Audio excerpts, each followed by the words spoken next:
രാഹുൽ ഈശ്വർ കൂടി നമ്മുടെ ചർച്ചയിൽ പങ്കെടുക്കുന്നുണ്ട്. ശ്രീ രാഹുൽ ഈശ്വർ, കേരളത്തിലെ സൗത്ത് ഇന്ത്യയിലെ തന്നെ ഏറ്റവും വലിയ ക്ഷേത്രങ്ങളിലൊന്നാണ് ശബരിമല. അപ്പോൾ BJP-യുടെ സംസ്ഥാന വൈസ് പ്രസിഡന്റ് പറഞ്ഞതുപോലെ കണ്ഠരര് മോഹനര് ജയിലിൽ പോയാൽ മകൻ മഹേശ്വരര് വരും, അതുപോലെ രാജീവരര് കേസിൽ പെട്ടാൽ മകൻ ബ്രഹ്മദത്തം വരും. അപ്പോൾ കേരളത്തിലെ ഏറ്റവും വലിയ ക്ഷേത്രത്തിൽ ഇങ്ങനെ ഈ തരത്തിലാണോ അതിൽ ഏറ്റവും പ്രധാനപ്പെട്ട സ്ഥാനം തീരുമാനിക്കേണ്ടത് എന്നൊരു വിശ്വാസി ചോദിച്ചാൽ അത് അവമതിപ്പുണ്ടാക്കുന്നതാണ് എന്ന് പറഞ്ഞാൽ ആ അഭിപ്രായവും കേൾക്കേണ്ടതല്ലേ?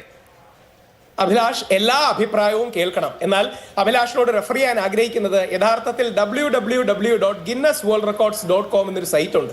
അത് ഡോക്ടർ KS രാധാകൃഷ്ണൻ സാറിന് റെഫർ ചെയ്യണം. ലോകത്തിൽ ഏറ്റവും കൂടുതൽ വ്യാജ പ്രചരണങ്ങൾ, കള്ളങ്ങൾ ഒരു പോസ്റ്റിൽ എഴുതി എന്ന ക്രെഡിറ്റ് ഒരുപക്ഷെ അദ്ദേഹത്തിന് ഉണ്ടാവണം.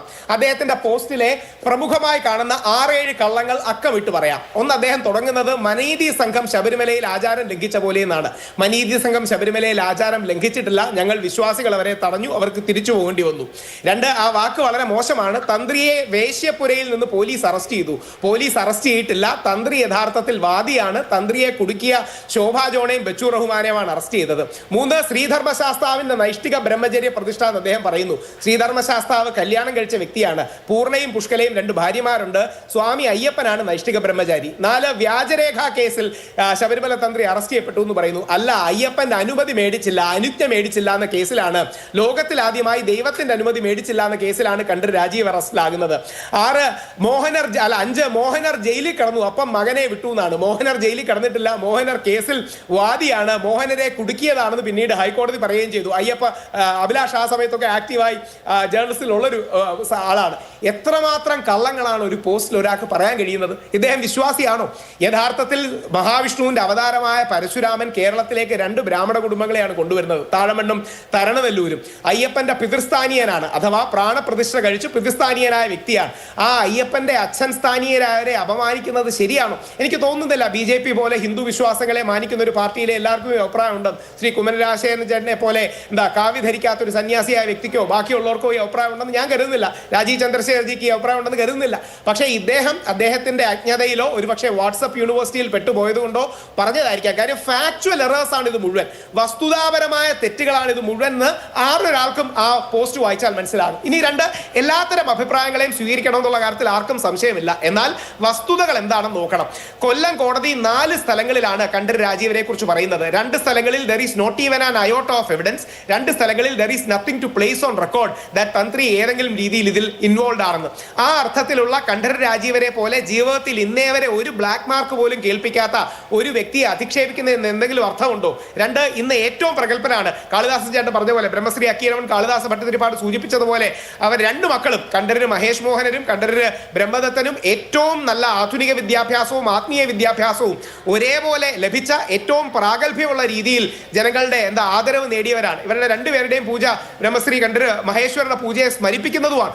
ആ രീതിയിൽ എന്തുകൊണ്ട് ഒരു കുടുംബത്തെ ആക്രമിക്കാൻ തുനിയുന്നു എനിക്ക് മനസ്സിലാകുന്നില്ല. ഒരു വിശ്വാസി ഭാഗമായി നിൽക്കുന്ന വിശ്വാസികളെ, അതായത് CPM-കാർ കള്ളത്തരം കാണിച്ച് 41 ദിവസം ജയിലിലിട്ട ഒരു ശബരിമല തന്ത്രിയെ അധിക്ഷേപിക്കാൻ എന്തിനാണ് ആരെങ്കിലും മുതിർന്നതെന്ന് എനിക്ക് മനസ്സിലാകുന്നില്ല.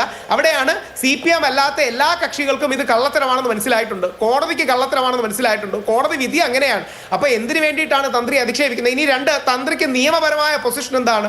ഒരു ക്ഷേത്രത്തിന്റെ ആചാര കാര്യങ്ങളിലെ പരമാധികാരി തന്ത്രിയാണ്. പിന്നെ ഏറ്റവും ബഹുമാനത്തോടെ പറയട്ടെ, ദേവസ്വം ബോർഡിന് എനിക്ക് വലിയ ബഹുമാനമാണ്. ദേവസ്വം ബോർഡ് ഉണ്ടായിട്ട് 100 വർഷങ്ങളല്ലേ ആകൂ. ശബരിമല തന്ത്രിമാർ അവിടെ ഉണ്ടായിട്ട് നൂറ്റാണ്ടുകളും ആയിരക്കണക്കിന് വർഷങ്ങളും.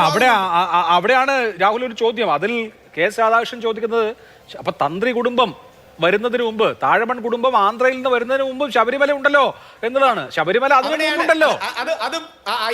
അഭിലാഷ് ചോദിച്ചത് വളരെ സന്തോഷമാണ്. അവിടെയും അടിസ്ഥാനപരമായ തെറ്റാണ്. അതായത് യഥാർത്ഥത്തിൽ ഈ ശ്രീധർമ്മശാസ്ത്ര ക്ഷേത്രം, ഇത് അയ്യപ്പ ക്ഷേത്രം നമ്മൾ പറയുമെങ്കിലും ടെക്നിക്കലി ഇത് ശ്രീധർമ്മശാസ്ത്ര ക്ഷേത്രമാണ്.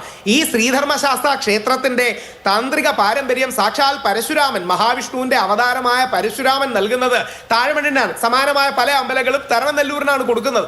ഇപ്പം കണ്ഠരര് മോഹനരുടെ വിഷയത്തിൽ വിവാദം വന്നു. വന്നു. അന്ന് എല്ലാവരും കൂടെ ചേർന്ന് തീരുമാനമെടുത്തു. അന്ന് കണ്ടൊരു മഹേശ്വരൻ ഉണ്ടായിരുന്നു, എല്ലാവിധ ആൾക്കാരും ചേർന്ന് ഈ തൽക്കാലം വിവാദമുണ്ട്, അതുകൊണ്ട് അദ്ദേഹം മാറി നിൽക്കണം. അതുപോലെ ഏതെങ്കിലും ഒരു നിലപാടുണ്ടായാലും ഒരു വിഷയവുമില്ല. തന്ത്രിമാരെ എന്താ പറയുക, ആർക്കും ചോദ്യം ചെയ്യാൻ കഴിയാത്ത ശക്തിയൊന്നുമല്ല. തന്ത്രിമാർക്കും ചോദ്യം നേരിടണം, അവരും ഉത്തരം നൽകണം.